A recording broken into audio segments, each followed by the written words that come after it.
भाई काले हिरण की बात हो तो काले हिरण के जिन्होंने शिकार किया था सलमान खान, उसके साथ तो पतंग उड़ाते हुए नजर आते हैं प्रधानमंत्री जी। तो आप काले हिरण के संरक्षकों के साथ हैं कि शिकारियों के साथ हैं? पहली बात प्रधानमंत्री जी सवाल। दूसरी बात यह है कि गृह मंत्री की जो बात है, जो उनकी भाषा है वो गुंडों की भाषा है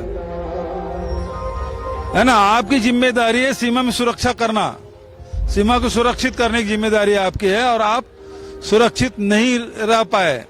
और तमाम भाजपा के नेता बोल रहे हैं कि सीमा सुरक्षित नहीं है, बांग्लादेशी आ गए, रोहिंग्या आ गए।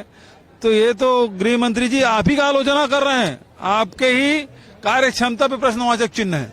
जिस तरीके से आज आपने किसानों को संबोधित करते हुए खाद का भी जिक्र किया कि खाद का संकट, इसको कैसे करते हैं? देखिए, जो ये 56 इंची सीना वाले प्रधानमंत्री बने हैं और जिस प्रकार से हमारे जो पारंपरिक मित्र देश हैं, उसमें रूस भी है, उसमें ईरान भी है, इनसे आपने नाता तोड़ा और उसके कारण से देश के किसानों को खाद के लिए वंचित होना पड़ा। पिछले समय 1300 की डीएपी को 2000 रुपया बोरी में खरीदे, यूरिया 266 रुपया को 1000 रुपये में खरीदना पड़ा। इस समय खाद है ही नहीं।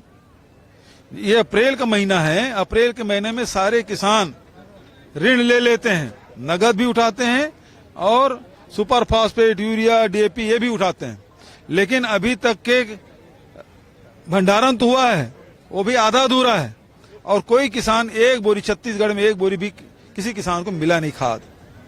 तो आज आने वाला समय है वो बहुत संकट का समय है, किसानों को खाद मिलने वाला नहीं है, उत्पादन बहुत प्रभावित होगा और अनाज, अभी तक के दूसरे चीजों की महंगाई बढ़ती जा रही है, आने वाले समय अनाज का संकट होगा। सर, एक तरीके से और ये भी देखा जा रहा है कि जितने लोग जो है आपसे निकलकर बीजेपी में गए, वो अब ये कह रहे हैं कि उनकी पार्टी गलत थी, तमाम चीजें कह रहे हैं। राघव चड्ढा जो पहले बीजेपी को गाली देते थे, कहते हैं कि गुंडों की पार्टी है, अब उसी पार्टी में शामिल हो। न केवल गुंडों की पार्टी बल्कि अनपढ़ों की पार्टी बोलते थे।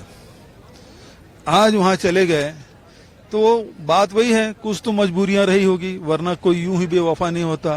ईडी जिसके घर में 10 दिन पहले छापा डाला, जो उपनेता था वो भारतीय जनता पार्टी में चला गया, राघव चड्ढा वो भी चला गया। तो ये इनके कोई कमजोरियां रही है या ईडी का डर है, जेल जाने के डर से ये पार्टी छोड़ छोड़ के भागे हैं।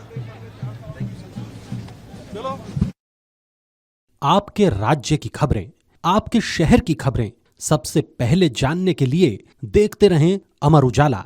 चैनल को सब्सक्राइब जरूर कर लें और पाएं हर अपडेट।